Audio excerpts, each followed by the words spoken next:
So both of you, thank you so much for joining us and doing this as well on the podcast. And I think what I really love about this conversation is that I think we're in a time where I think we need a lot more interactions like this, where people with opposing views are willing to come together and debate and things like that. And I think it is a very interesting time where we can do this. But I was thinking maybe just a good way to start this would be maybe just for yourselves, just to introduce yourself to the audience as well, a bit about your background and sort of things like that. Do you want to go first, Dave? Yeah, I'll go first. Yeah. Well, I'm Dave. I've been a researcher into topics of the truth for about 15 years now. Looked into various aspects of the truth, starting with 9/11 and going on to various different topics from there. So I got into the flat Earth in the summer of 2014. Just come across a strange video talking about weird experiments, and it also told me about the curvature calculation, and I was a bit surprised at what that calculation was, so I went out and tested it and found that I could see way more than I'm supposed to be able to see, and that's what started me off. Yeah, well, over to you, Pierre. Yeah, so I'm a postdoc at the University of Sussex. I'm very happy I'm here.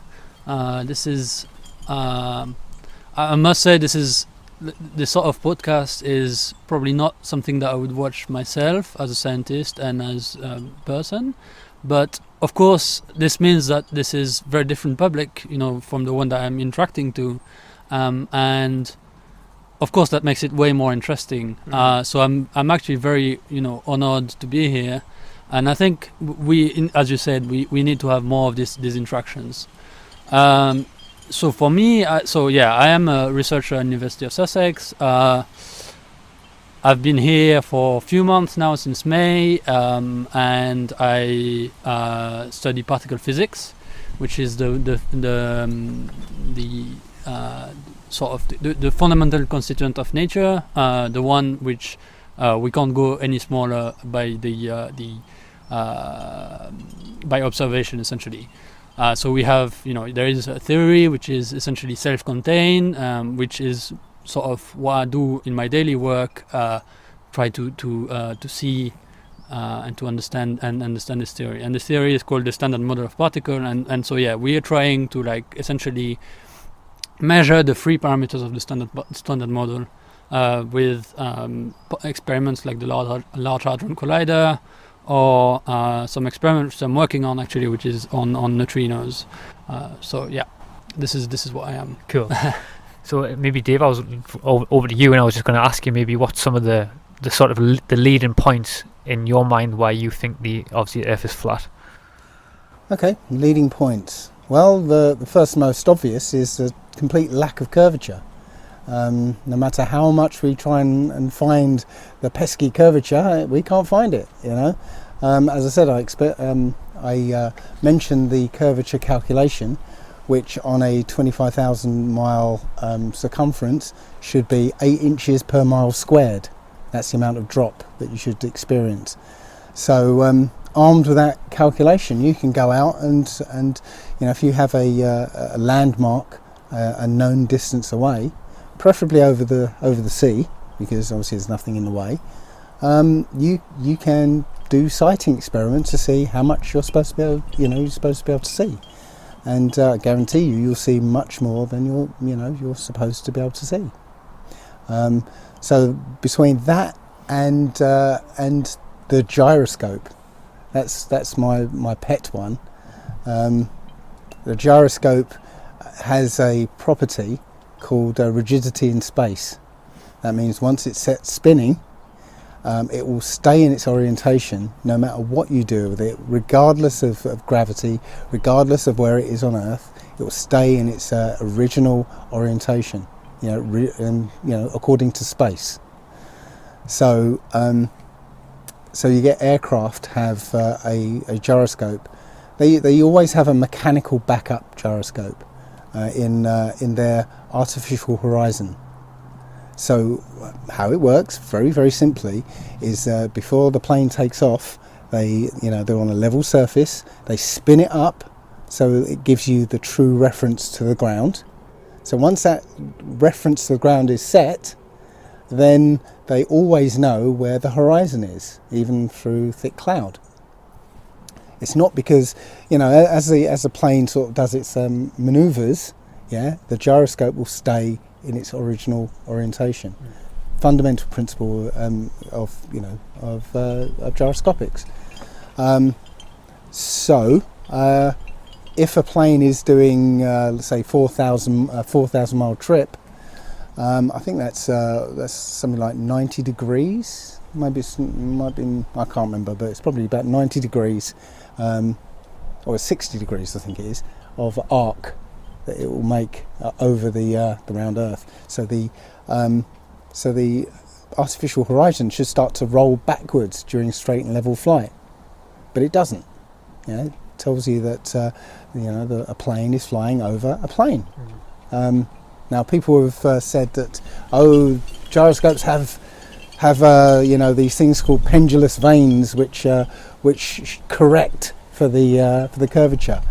But when you actually look into what these pendulous vanes are there for, it's to stop the other property of a gyroscope, which is called precession.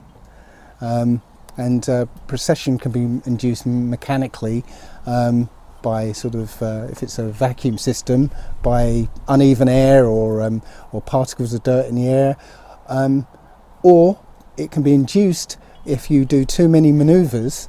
You get to a point where the gyroscope starts tumbling. So they invented these pendulous vanes to stop it tumbling. It doesn't correct for curvature. So that's it. It's those two.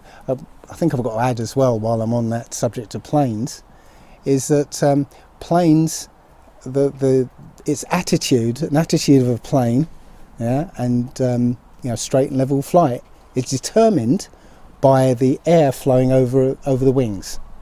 Nothing to do with gravity, nothing to do with the surface of the Earth. If the air is flowing in the right way over the wings, the plane will fly straight and level. If you let go of the yoke of the controls, the plane's supposed to fly straight and level, but sometimes it doesn't. So they have a thing called a trim wheel. So they trim the the control surfaces, so that the plane will fly straight. Okay, so if a plane is flying straight and level over a curved surface, it will start to gain altitude, and the pilot would have to nose that plane down to keep it straight and level. But no pilot ever has to make changes. They never have to nose down, and the plane will not automatically follow the curve of the Earth. It will fly straight and level according to the air flowing over it. That's it. Yeah, very interesting stuff. So just over to you, Pierre, as well. In relation to sort of what, in relation to the same question I said to Dave, but over to you in terms of what's the key points in your mind why the Earth is, why you believe in the Earth is round. Sorry. Well, I mean, it's not that I believe in. It's really because it is. I mean, it's not because, I don't want to say that in a sense of, sounding a little bit pedantic, but it's because there is many observations from many different people that are saying the Earth is round, right? So I have here, I've listed actually the top spatial agencies around the world which have taken picture of the Earth.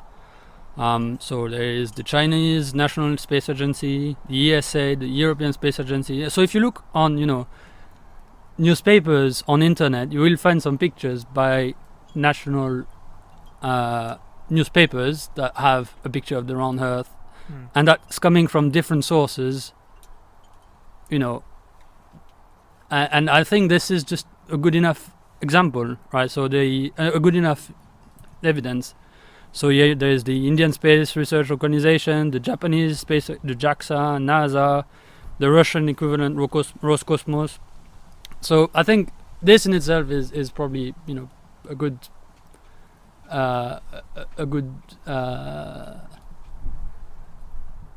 proof, right? I mean, I don't really there is.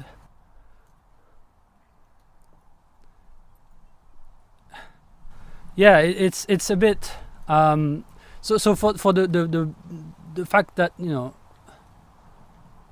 it's because like well, yeah, I mean observation essentially, and the self consistency of all that we know is probably what is the best answer. So we don't observe any object. If we look through a telescope, there's nothing which looks flat in the universe, and that is, you know, that would be very weird that, you know, once in a billion thing that, well, maybe not billion, but like in a million thing, then we have to have something that says the Earth is different from everything else because it's flat, and that would be, you know, we would have to explain what if the Earth was flat, then there would have to be a theory why every single object that we observe in the cosmos is round, and well, yeah, I think this is already quite a very powerful statistical way of doing it, right? We have many different. If you look through a telescope, you will never see something flat on the in the sky, which is already, you know, like as far as science is concerned, you know, this is very powerful, right? To have to say, oh. So that means we would be in a very different place, right? We would be in a place where you know, it's very, it would be very particular. I was just going to say before jump in. I'm sure you have some points on that later. Did you? I mean, I was just going to dive straight in now, and I was actually going to, because I just wanted to give you a bit of time to sort of introduce yourselves to the topic yourselves, what you think about it. But I would love to now just basically just open it up and just sort of get straight in the deep of it and allow yourselves to, maybe if you have any questions for Dave, if you have any questions for Pierre. Could I ask you, Dave?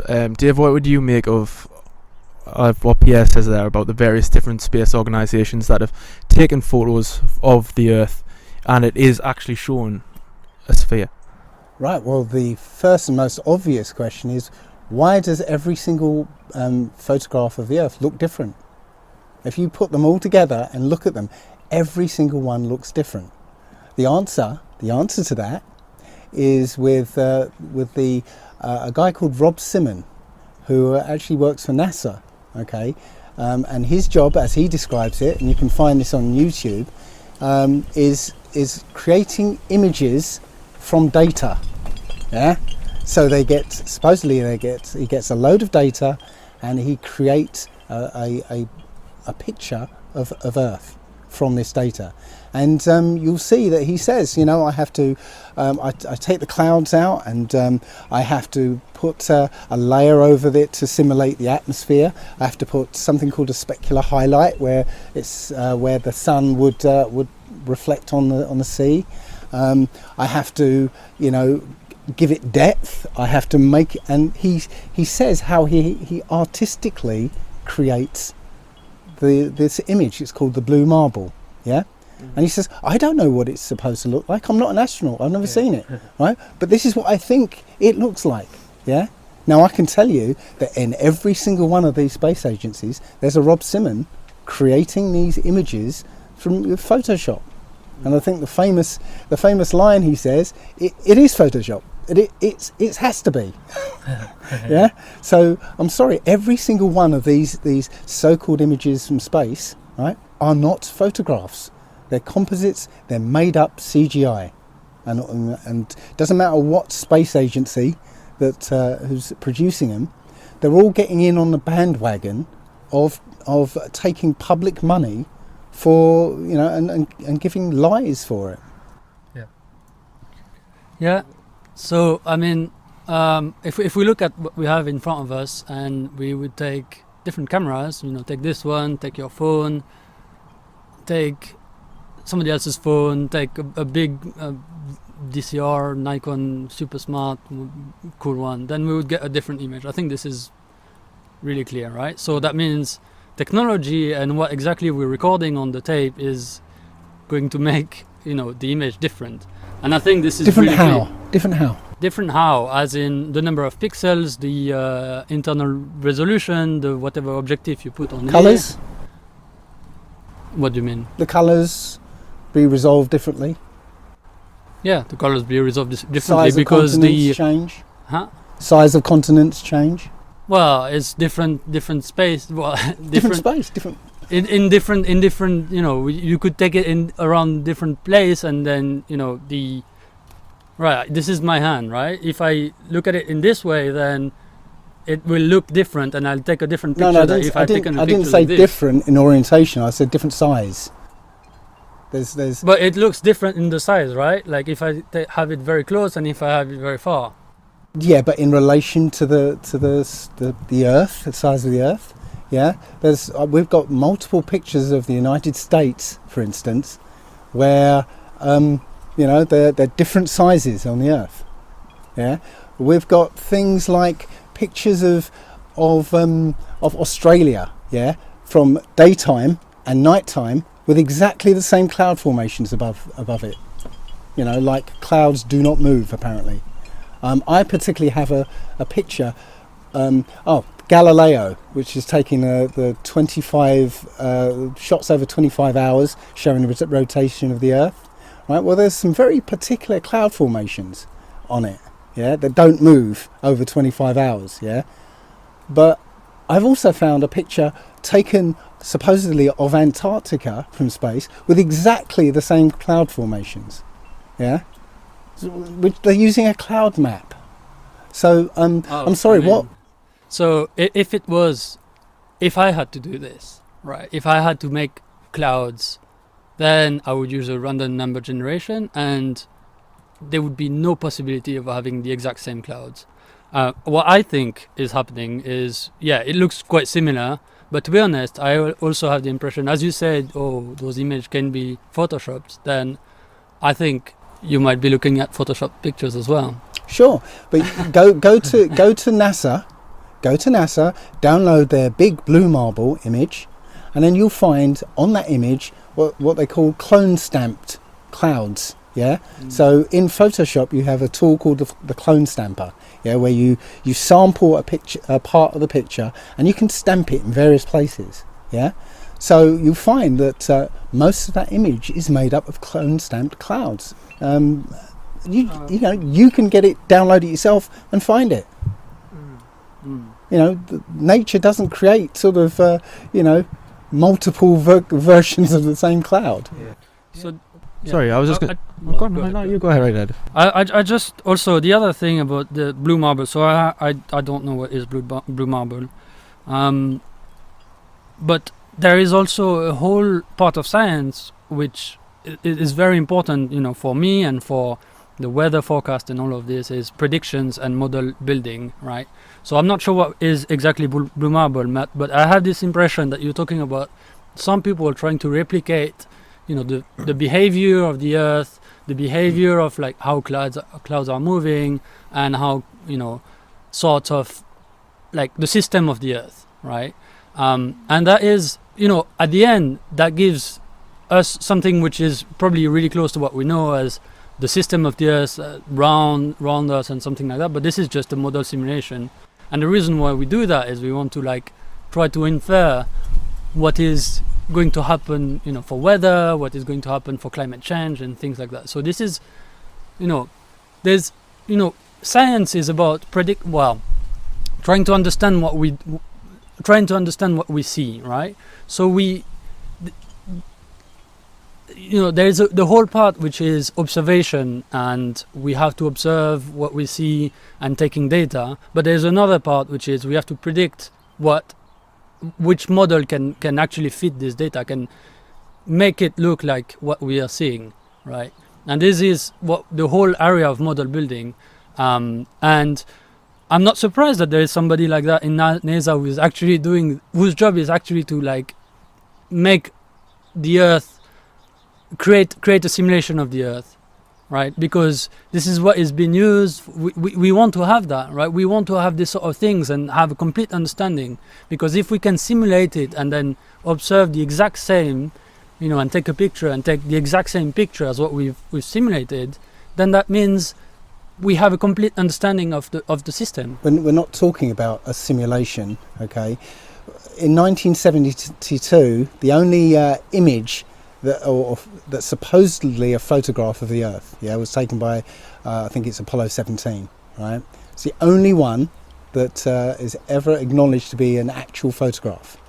Now there's footage from Apollo 11 showing how they faked, seeing the Earth as a ball in space by turning off all the lights in the cabin, having the porthole in the spacecraft, be the circle of the Earth, the Earth filling up the whole porthole, and then putting a piece of card in to represent the Terminator, That was them faking a photograph of Earth from space, okay? So the 1972 image is suspect, okay? So NASA basically says that every other image, including the blue marble, which is just a photograph, it's not a simulation, it was just there to create a photograph, supposedly, Every other image that NASA puts out is CGI, But it's not only about NASA, right? Well, there's Chinese, all European, the others Indian, too. Japanese. All of the others too. They're all getting in on the why act. would there be this sort of conspiracy? What would these people gain to do this sort of things? On the really base level, okay, NASA gets something like 58 billion. Is it 58 billion a day or something? Oh no, 52 million a day. $52 million a day. Okay, that's enough of a reason to do these things just on its own. There are other reasons for it, but that's that's the one that most people can actually understand. If they're all getting $52 million a day, right? Wouldn't you fake it if you can convince people to give you $52 million a day, and all you have to do is give them photographs? Yeah. Is that? Well, I mean, because this is getting a little bit into politics, so I just want to take a step back because, right, this,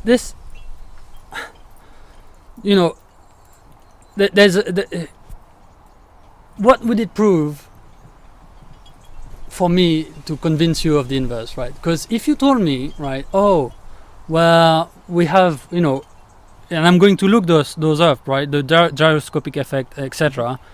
Although I doubt that this is going to, okay, I can explain this later. But if you were to come here and have sort of explanation why, for example, we don't observe anything which is flat, why is the sun shining, where does it get its energy from, this sort of things, then I would be ready to be like, okay, maybe the Earth is flat, right? But the thing is, and that is because what I believe is science is falsifiable, right? So this is from this is maybe a bit pedantic, but this is from Karl Popper, all right, which is a philosopher, and he wrote that in The Logic of Scientific Discovery in 1959, and so it's like science has to be falsifiable. So sometimes we get it wrong, and then somebody comes up with a great idea, and then the whole paradigm, the whole way of thinking of science just changes, right? But that NASA fake photos doesn't really change the way science is. Nature doesn't really care about NASA, right? It's not like all this is like, this is all upstream political. All of this doesn't really change the science of it. NASA's not there to change science, though. It's there to change the minds of people. That's it. It's not there to change science. Well, sorry to interrupt. This is kind of what I wanted to say, really, because you're saying the lack of curvature, right? Okay, let's say you cannot see. You're talking about this, what I'm assuming is like you put something which is of known height, and then you go somewhere far, and then you try to see whether you can see this one with spectacles or something. Is that? It's not so much a known height, but see the bottom of it, for instance. See the bottom of it. Yeah. Right. Well, I mean, at which height do you do your observations? How is the sun reflecting? All this sort of thing matter, and you just have to have it. Like you have to go. This is not about. You're not trying to measure the actual radius of curvature, right? You're trying to measure whether the Earth is round or not. It's a different problem, right? So if at any point you go further enough and then you don't see the stick anymore, then the Earth is round. Is that? Well, absolutely not, because you can do an experiment yourself. Get a camera, place it on the ground, yeah, and on a flat surface like a basketball court or something, yeah. Walk away from that camera, and you'll find that your legs disappear, and up to your knees will disappear. No, but I mean, that's just, no. This is how perspective works on a flat surface. Yeah. Right. We're told this is the 500-year-old proof of the flat Earth. So on a football ground, for example. Mm-hmm. So I mean, all right. Okay. If this is different. Okay, misconception then. The curvature of a circle or a sphere, when you take a big radius, tends to be flat, right? That's what it is, right? But it's not flat. So it's kind of like measuring the curvature of a marble and measuring the curvature of a big, whatever, helium balloon or something. Then you will find it like much smaller. Right, like an ant on a beach ball or something. Exactly. So at this distance, especially of a football ground, or that is just not relevant. You can't measure, because the but that's the not displacement would be like much smaller. That's not what I'm saying about that. No, I'm saying that this idea that as something goes away from you, it will go over a curve. Yeah, because you lose the bottom of it. Yeah, no, on a flat surface, yeah, you can actually repeatably demonstrate how just walking away on a flat surface, it appears as though somebody is disappearing below a curve. Yeah, but they're not. Obviously, they're on a flat surface. Yeah, I've done a couple of videos that show that effect. Yeah. So I mean, right. Let's. We're next to Brighton, so I guess I have to say that. If we all go to the I-360 and then climb on top of the, take the big ride and go on top of it, why can't we see the Eiffel Tower? Because we can only see a certain distance. We've got atmospheric effects that mean you can't see. If you live in California. No, but okay, let me just give you an example. If you live in California, yeah. You get the weather report in the morning. You get, as along with the weather report, visibility, 10 miles. Yeah, it's not because of curvature or anything. It's because the atmospherics limit the distance you can actually see. Yeah, but you could design some experiment where you have a laser and you shine it from the Eiffel Tower, and you could have telecommunication like this. Boom! You don't need to have satellites. Well, you don't need to have satellites, because, again, we have line of sight communications, which, again, should be hidden by the curvature. Yeah, there was an experiment. Yeah, so satellites do exist, right? No. We have line of sight experiments with. There was an experiment in. There's a horrible video, a horrible documentary, but they used. I think it's called the convex Earth, and they got scientists from South America. They did an experiment where they were sending a Wi-Fi signal over a distance, I think it's 50 miles, where it should have been hidden. Now, this Wi-Fi signal is line of sight.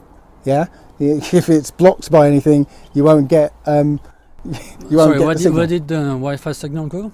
Sorry, they were beaming a Wi-Fi signal from one station to another. There's a frog down there.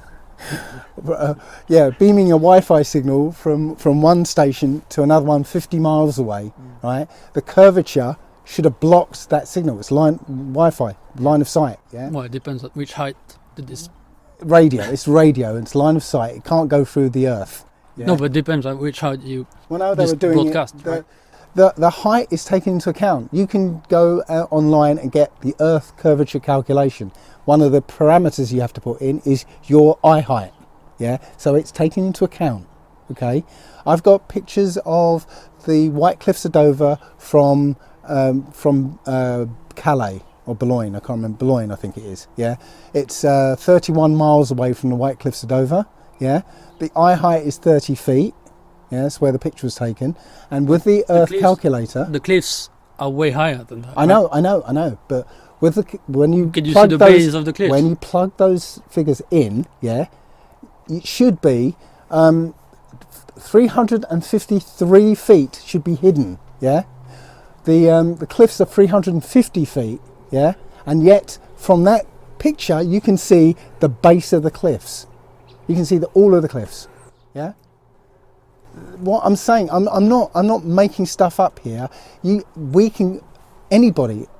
of us can go out and do our own experiments. Yeah, plug in the figures into the calculation and see. No, I'm not supposed to be able to see that, but I can see it. There it is. I think this is a different problem, right? There is one question is whether the Earth is round or not. The other is what is its actual radius. All right, I think I can and trying to measure the having like some actual numbers and figures that you put in those calculations, right, is actually quite complicated. It's not because the radius is so big, then you need to have like very precise instrument to do this sort of measurement. Not really. I've got AutoCAD. Well, what is the error on your I've got measurement? AutoCAD, yeah? I can draw up the Earth, the right size of the Earth in AutoCAD, and with AutoCAD you can measure. Yeah, but do you know how, for example, if you take a picture, what is, say you take 1 meter stand like what we have in front, and then you want to take a picture of Calais, do you know how much what is the exact altitude? Are you standing on some something? As I said, it's you plug in various parameters into the Earth curve calculation. No, but I'm not saying you're making the calculation wrong. I'm saying the error estimation is wrong. Well, there's no error in it. That's the problem. It's a calculation. That's not scientific then. It's we know how to calculate a circle. Yeah. No, I know how to calculate. Yeah. There's no problem. There's no problem, right? The problem is like if you take a stand and take a picture, right? What is the actual height at which you're taking that picture? That is very important when you're trying to make this. And I'm trying to say, included in the calculation, right? I said 8 inches per mile squared. Yeah. That's the base calculation. But you can go online, and this Earth curve calculator, right? One of the parameters is what's your eye height? What's the height of the target? Yeah. What's the distance of the target? Yeah. And you plug that in, it tells you what should be obscured even from your eye height. Yeah.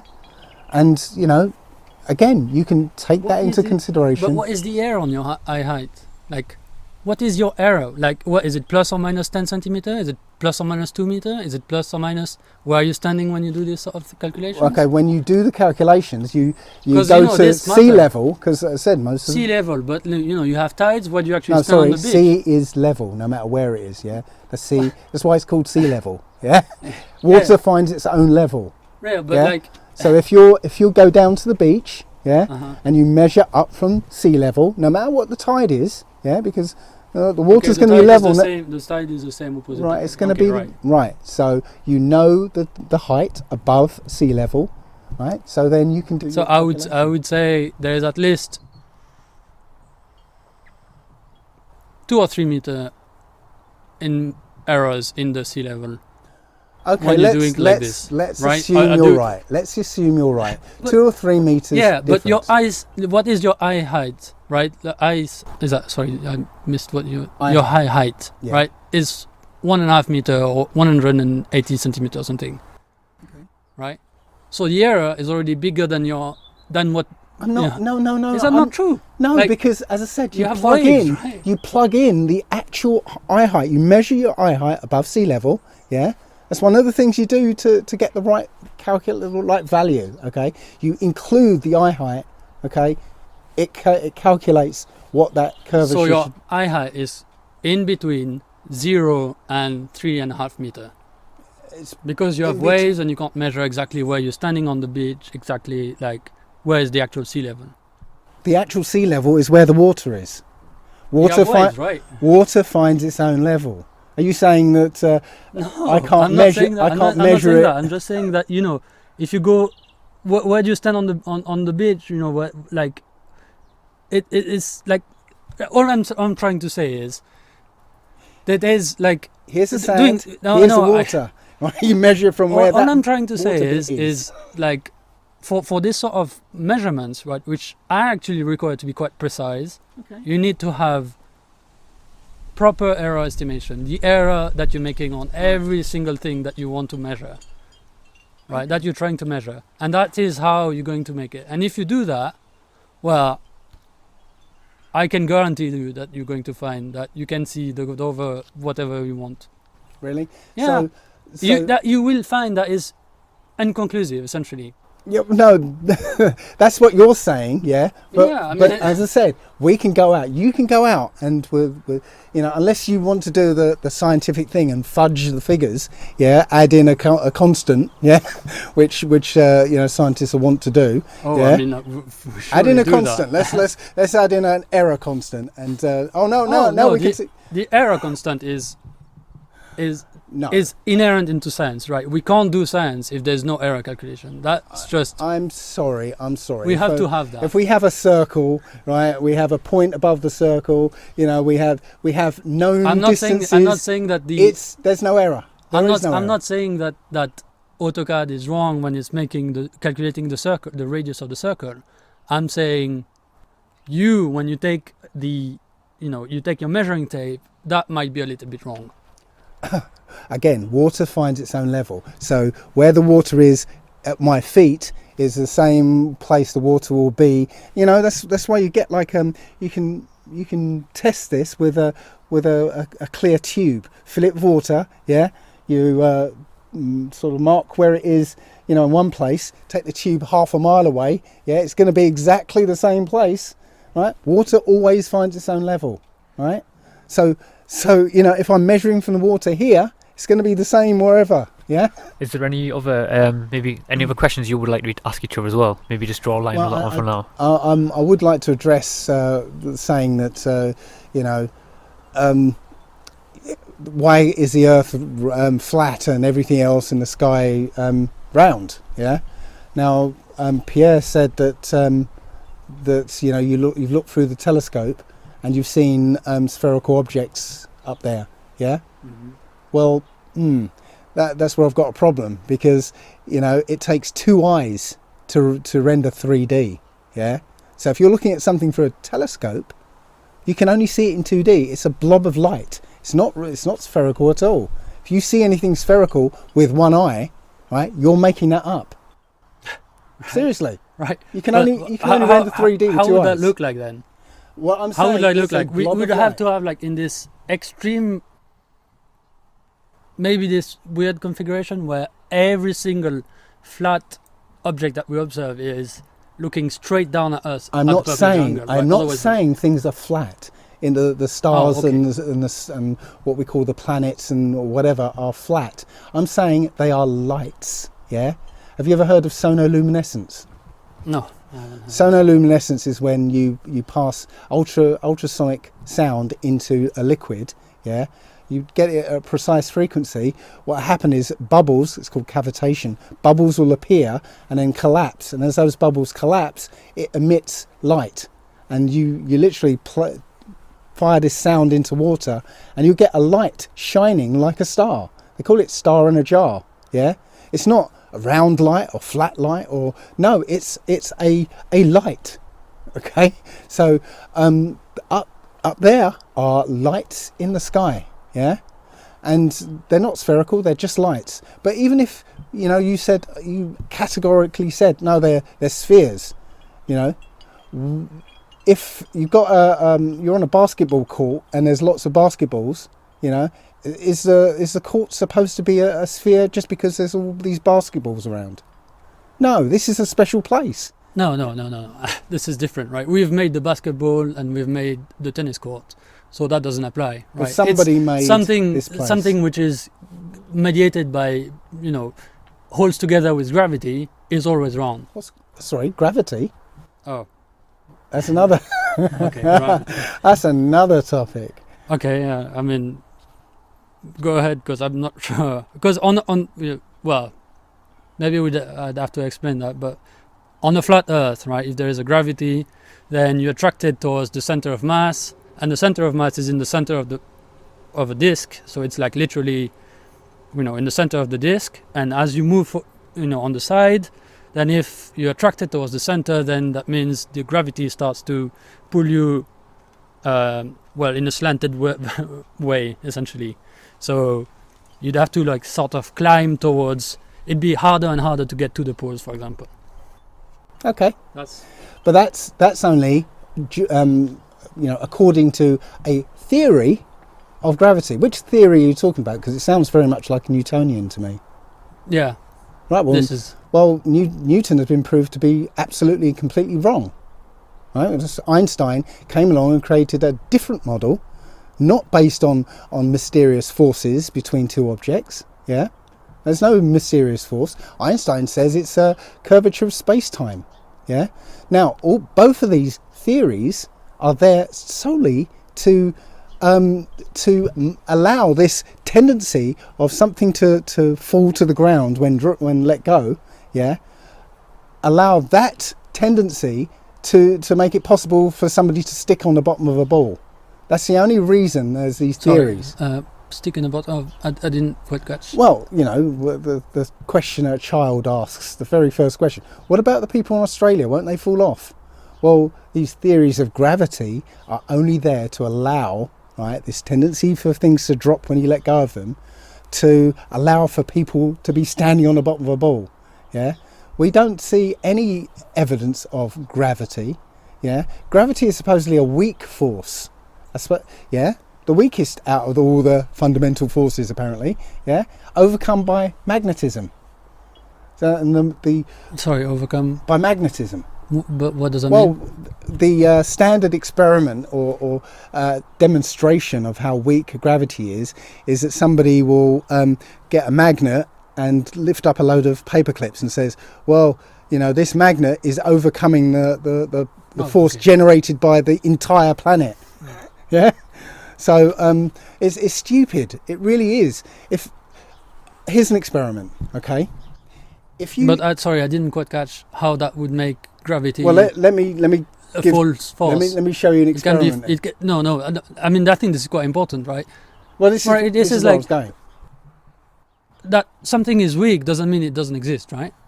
Okay, right. So a vacuum is much more powerful than gravity. We know that because Mythbusters did a show where they used a standard vacuum cleaner to lift a car. Yeah, just like the magnet lifting paper clips. Yeah, a vacuum cleaner literally lifted a car. That power of that vacuum, only generated by a vacuum cleaner, not the vacuum of space. Yeah, was able to lift a car. Right. So we have a vacuum outside of this Earth, apparently, right? Which is. But if you stop making the vacuum in this vacuum cleaner, which I think actually it might be. Some sort of magnet which actually did that, but maybe I don't know. If it's vacuum, it's vacuum. Yeah. Maybe if you remove the vacuum, then doesn't the car go? Yeah. Fall? As soon as they switched the vacuum cleaner off, it fell. Right. So the point I'm trying to make is the vacuum generated by a standard vacuum cleaner, right, was able to lift a car on the surface of the Earth where the gravity is strongest. Yeah. Easily lift this car. Okay, now we have a vacuum which is many times, orders of magnitude more powerful than the vacuum generated by that vacuum cleaner. Yeah, acting on the atmosphere of this ball Earth. Okay, so why isn't all the atmosphere dragged off into space? Because whenever we see a high pressure next to a lower pressure, there's movement from high to low, always. Yeah. So we've got a pressurized system, the Earth, right next to an unpressurized system, space, and no movement from one to the other. Right? There's no barrier in the way, apparently. Yeah, so there should be a movement, and the only thing that's supposedly stopping this movement is this weak force called gravity, which I've already just shown is overcome by just a piddly little vacuum generated by a vacuum cleaner. I mean, this is something that you can try, right? Try yourself. Let's try. We can try on this table. We'll try on this table. Let's take a vacuum cleaner and let's try to see if we can lift it. Well, if you see the Mythbusters Let's thing, just see if did, we. This is something that we can do, right? Is this table heavier than a car? Yes or no? heavier than a car. Is this table heavier than a car? No, it's not. Right? So therefore, you need to have a weaker vacuum to actually lift it up, right? Yeah. Okay. So let's just take whatever vacuum cleaner and just actually try here. No, Do you think that this we could is do going the to- same with a plunger. Actually, if we get a good enough seal on the plunger, yeah, put it on there and we'll lift a table. That's a vacuum. We create a vacuum with a plunger, yeah, Yeah. and it sticks. But you If said it's got good vacuum enough cleaner. seal. You said vacuum It cleaner. doesn't matter. The vacuum No, cleaner. no, The vacuum cleaner You said is the vacuum source of the vacuum. cleaner. Right. It doesn't matter where the source of the vacuum is. Yeah, it's just a vacuum, a lack of atmosphere. Yeah, you can create one with a suction pad. Yeah. Oh yeah. Okay, Definitely. and that vacuum, that minute vacuum compared to the vacuum of space, will lift that table. Yeah, we'll even lift a car if you get a good enough seal. Yeah, that's what I'm saying. If you've got a minuscule vacuum that can overcome gravity here on a surface where gravity is supposedly strongest, yeah, why isn't it not sucking off all the blowing all the air into the vacuum, yeah, so that we should be not being able to breathe right now. Because well, in a sense it is, right? Because the earth gets thinner when you go higher, right? So Yeah. there's no movement of the earth towards the space, but like the earth, it's not like you get a straight sort of like one time where it just becomes vacuum, right? It's like the earth gets thinner and thinner, and then at the end it just gets Okay, nothing. let's go with that. Okay, so let's imagine this table's the Earth, and we've got the atmosphere here, and right now there's no vacuum attached to it. So let's say it's not thin; it's the vacuum. The atmosphere is like full strength up here as well. Okay, now we apply vacuum. Right, the molecules at the top start to go off into space, yeah, because they're right next to the vacuum, yeah. So they go off, and now you've got a lower level because now this lot's been taken away, yeah. So now you're down here, okay. Now this is next to the vacuum, that gets taken away, and this is next to the vacuum, and that gets taken away, and so on all the way down until there's no air left. Because as I said, even down here, a small vacuum will overcome gravity. Yeah. No, I mean, I don't know what is the thing. So if you want to, I don't know what is the what is the reason for this. Well, all I'm saying is I don't understand the model, because the model does not make sense. You can't have a pressurized system next to a vacuum and hope to keep the pressurized system without having a barrier in the way. Yeah, I don't know. I haven't thought of these questions. Is there any other question that you would like to ask Dave on? Yeah, I mean, certain thing? how what about so okay. So gravity is weak, and then gravity is weak, and then we're not experiencing gravity. Is that what you're meaning? I'm saying I'm just trying to see what is the actual conclusion. Okay, I'm saying that we don't have gravity, we have density and buoyancy. An experiment, the thought experiment I'll give you here is, imagine if you had a gas bottle, yeah, an empty gas bottle, and you weigh it, and then zero out that weight, so the gas bottle is reading 0 on the scale, yeah. No, you tire it. Yeah, so you just zero it out, so you're ignoring the weight of the gas bottle, and you fill that gas bottle with 1 pound of helium. Okay, so it'd be filled with liquid helium, and you can measure it, so it's a pound. Yeah.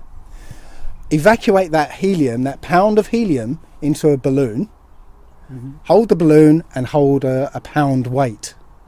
If you let go of them, what's going to happen? Yeah, it's going to fly. Balloon's going to go up, the weight's going to go down. They both weigh a pound. They both have, this supposed force of gravity, exerting exactly the same. Just that one's less dense, one's less density space. Still weigh a pound. One goes up, one goes down. Yeah, it's density and buoyancy. Anything denser than the air will go down. Anything less dense than the air will go up. I've got videos of somebody taking an anvil.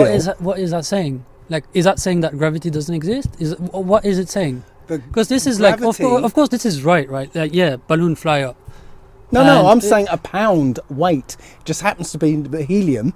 Yeah, it doesn't matter what it is.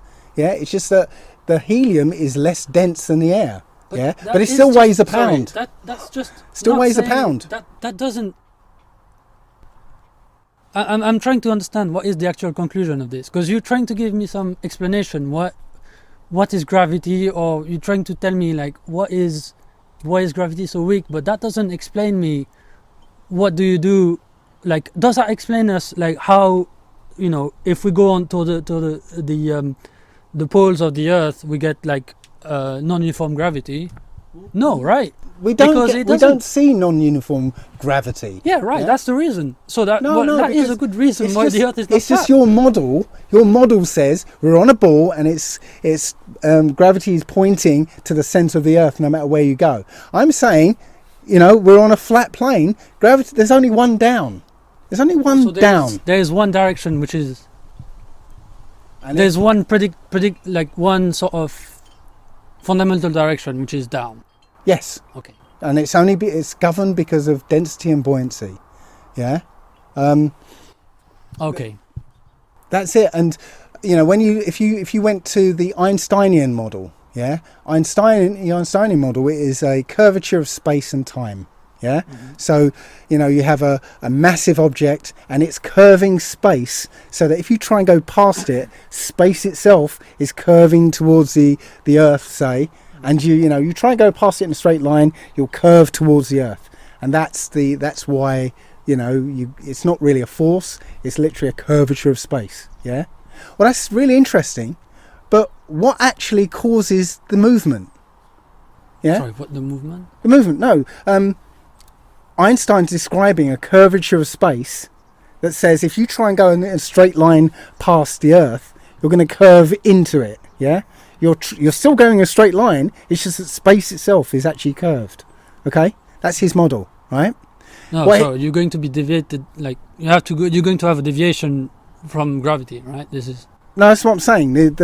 They use an example of having a bowling ball on the middle of a trampoline, yeah, and if you roll a marble next to it, in a straight line, the marble will start to curve towards, and it ends up sticking to the basketball, right? Great, but it doesn't tell you what provides the movement, okay? Because if you put if you're putting a marble next to, and you don't push it, you put the marble next to or near to the bowling ball, yeah.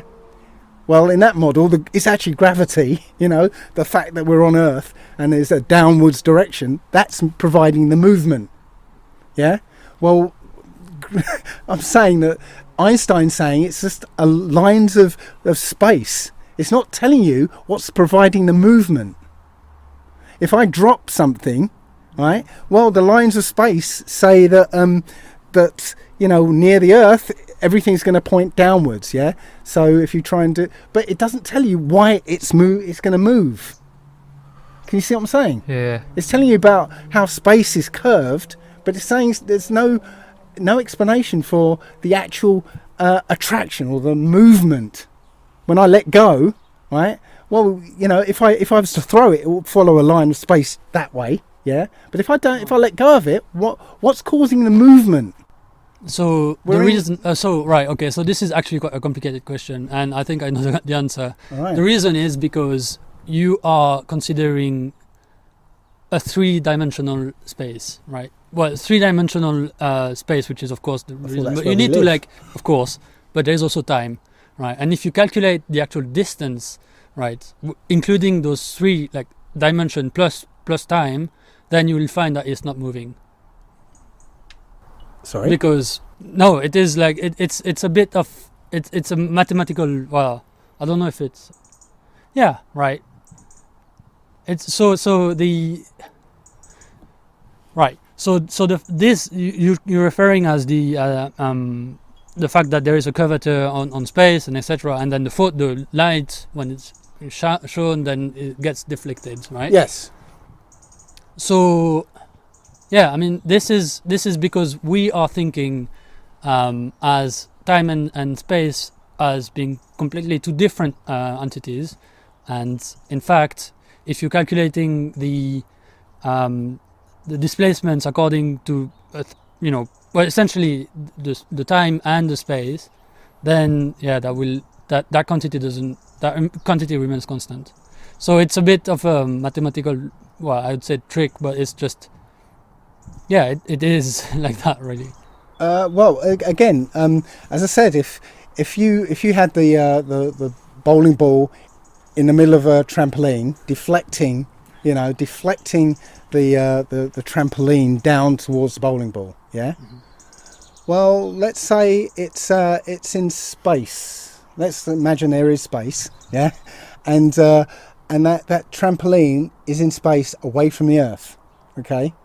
So now there is no Earth pulling that marble down toward, yeah? If you put the marble right next to the bowling ball, it won't move because there's no tendency to go downwards to make that marble move towards the... can you see what I'm saying? Yeah. So Einstein's theory of space-time... Is this trying to actually say that...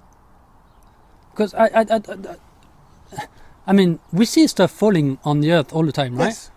So, what's the problem? And gravity is just a theory to explain why people can stand on the bottom of a ball and not fall off. Yeah, that's all it is.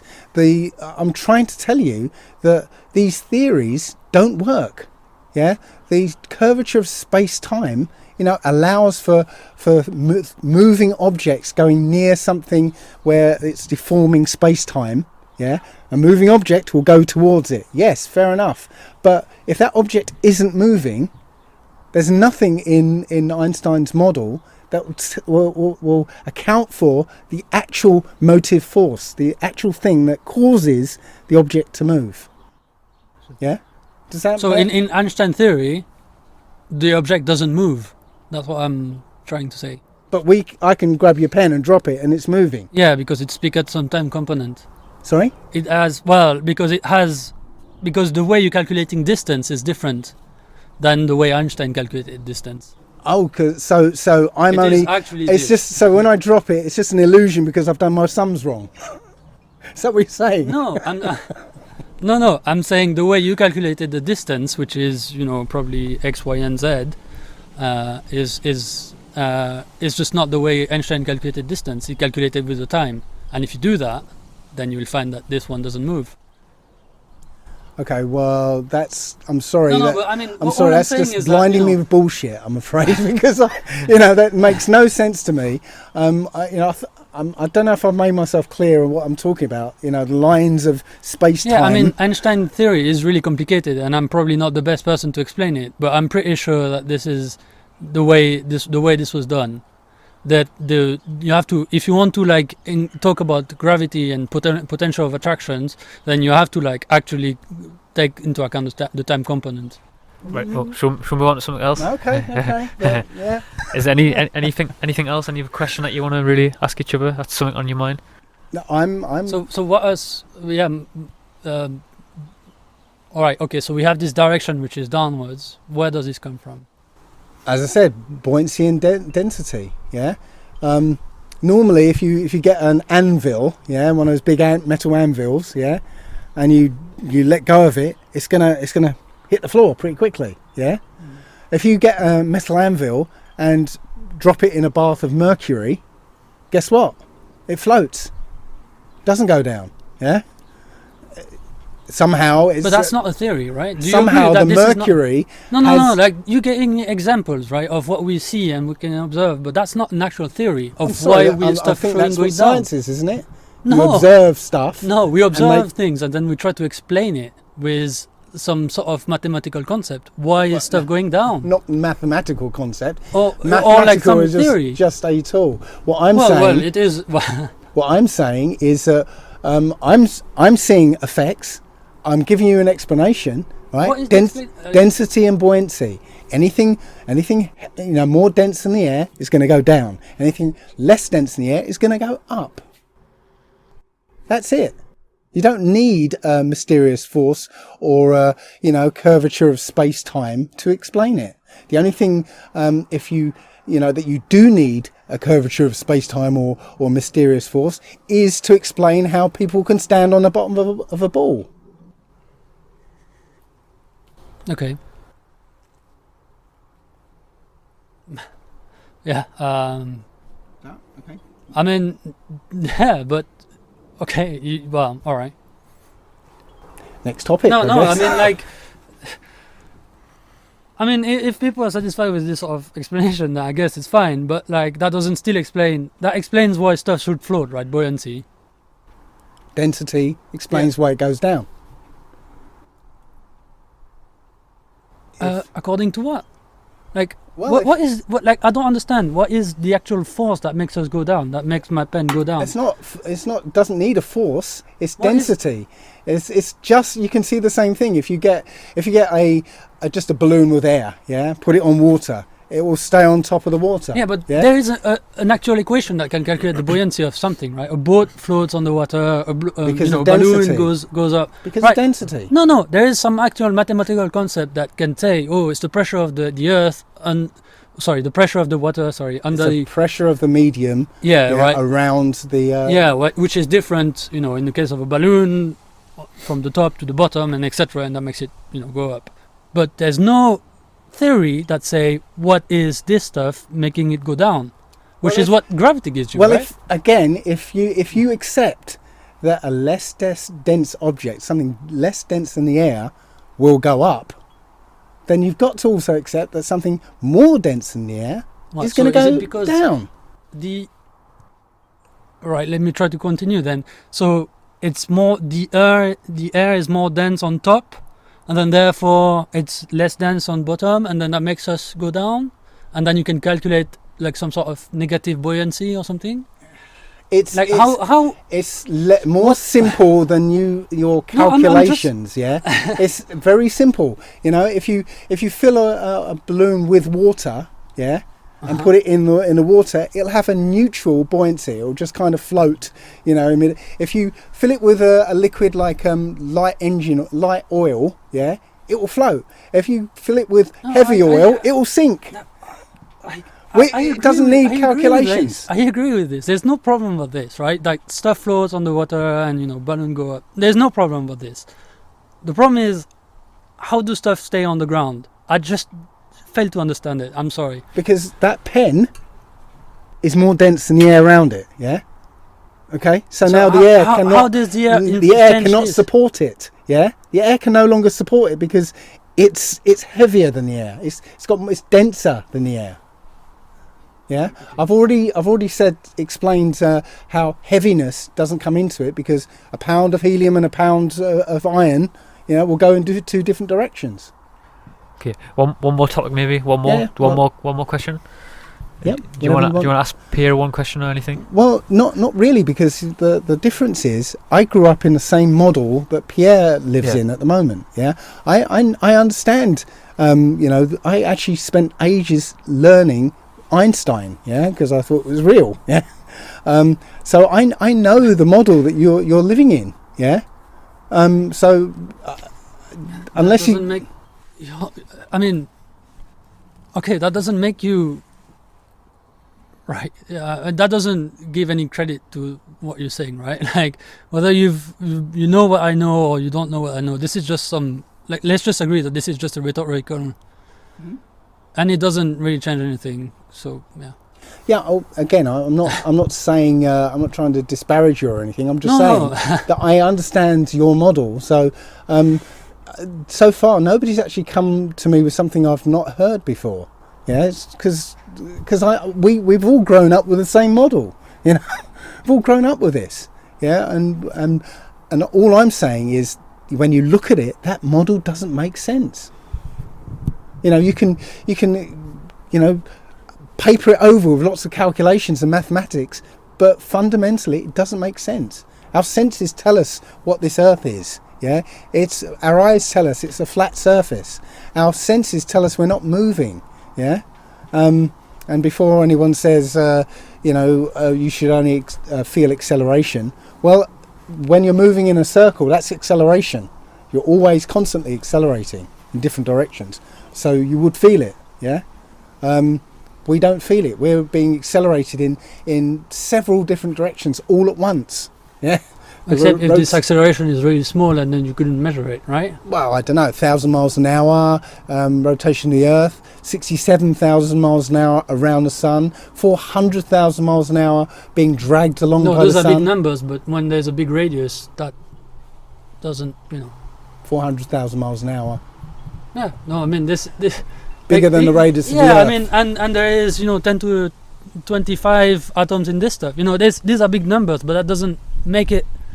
That doesn't change the validity or something, right? So if a number is small, like if something is small or big, that's sort of irrelevant to like. So you know what? If I'm sitting in a car and that car moves off at like 5 miles an hour, I feel it. I feel that acceleration. 5 miles an hour. No, 2 miles an hour. I feel it. So you're talking about speed, right? Talking about acceleration. Ooh, sorry, yeah. excuse me. I think the fire's gone out. Got a blank. You're talking about speed, but that's different from acceleration, right? The thing that you will find is going from 0 to 5 miles per hour, right? That's acceleration. Moving around in a circle is acceleration. Yeah, moving at constant speed, in a straight line is not acceleration. But moving at a constant speed in a circle is acceleration. Yeah, centripetal. Yes, acceleration. Yeah, I'm telling you that we're moving, supposedly in this model, in several different directions, at once, accelerating in all of these directions, and we don't feel it. We can have a lake that's perfectly still. You can drop a feather and it'll lightly go straight down, while we're being hurtled in several different directions at once. So no, this model doesn't match our senses. Okay. Anything like to add before we sort of wrap up? Yeah. Well, sorry. What I'm trying to say here is really that there is acceleration. All this, whether it's this is sort of connects towards to the actual fact that the Earth is round or not, right? The fact that we don't feel the acceleration, one explanation could be, and in this case is that the acceleration is too small at the point where we're trying to measure it, right? We can do that, right? Like if I'm in a car and I have something like accelerometer in my phone, and I accelerate very, very smooth, then I won't feel the acceleration, right? So this is one possibility, is that this is real, right? So we have to agree that like some of the science experiment that we're discussing here have very, very big scientific bias and errors that you need to take care of, but that you need to take care if you want to actually calculate what is the actual acceleration at which we should feel, because we're doing this, and there's the Coriolis force and etc. So this has been observed in the for climate and for weather, but those experiments are interesting because we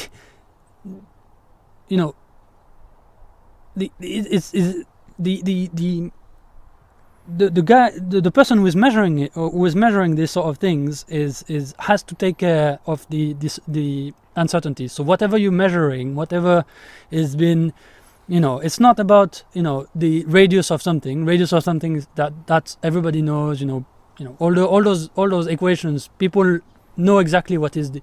You can know exactly what is the radius and the curvature, etc. But what you're using to measure, that can be a little bit wrong.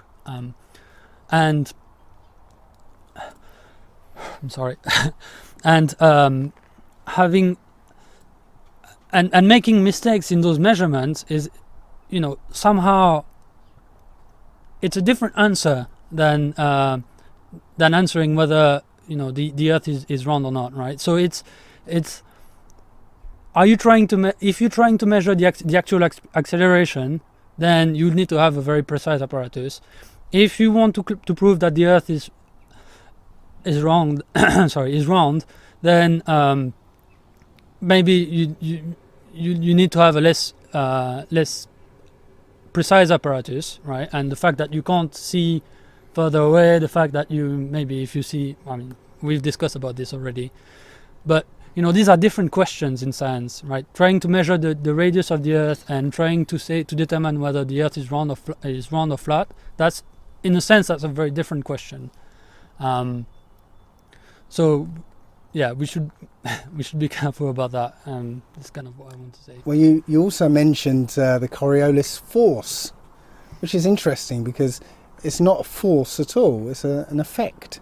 Yeah, it's like you get two kids on a roundabout, yeah, being spun around, yeah, and one kid rolls a ball to the other, and that ball appears to the other kid to make a deflection to one side, yeah, but it only appears to it because if you're looking from above the roundabout, yeah, that ball is going in a straight line. There's no force being applied to it. It's just the appearance of that ball to the people on the spinning system. There's no force, yeah.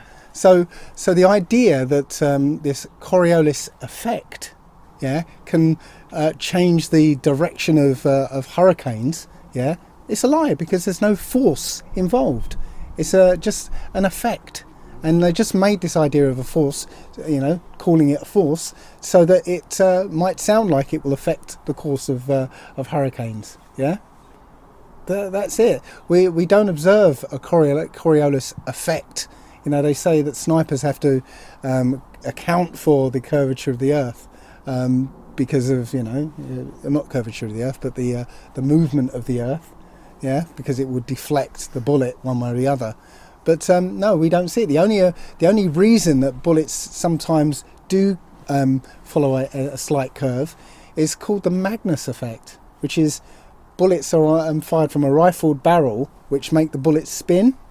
Yeah, and when a spinning object is moving through air, it'll be deflected. Just like David Beckham can kick a ball and put spin on it and allow that ball to curve around in a circle, in a nice, neat curve. But yeah? Those effects could happen. Once again, the fact that this effect exists doesn't really change the conclusion whether the Earth is round or not, right? That particular thing tells whether the Earth is moving or not.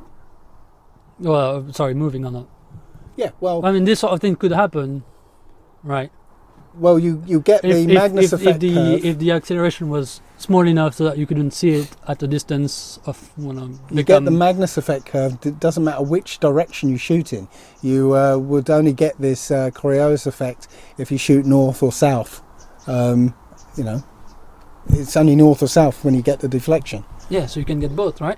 Right, but I'm saying Magnus effect will occur no matter which direction you fire in. Yeah, you don't, and it works the same no matter which direction you fire in. So you don't get any kind of increase when you fire north or south, right? Planes, right, don't have to fly north to go west.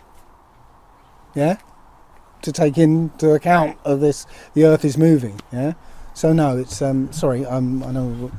Yeah, I think we're all freezing to death. But anyway, thank you so much for both of you doing this. I think, like I said earlier when I first started the podcast, I really do appreciate that you have both come forward with obviously alternate approaches to whatever this is, and I think it's going to be a great insight into people, so people can really sort of just even if the listener at home who's listening to this or watching whatever, just one thing that both sides have said, they just go and do a little bit of research themselves, and then from there they can find their own truth.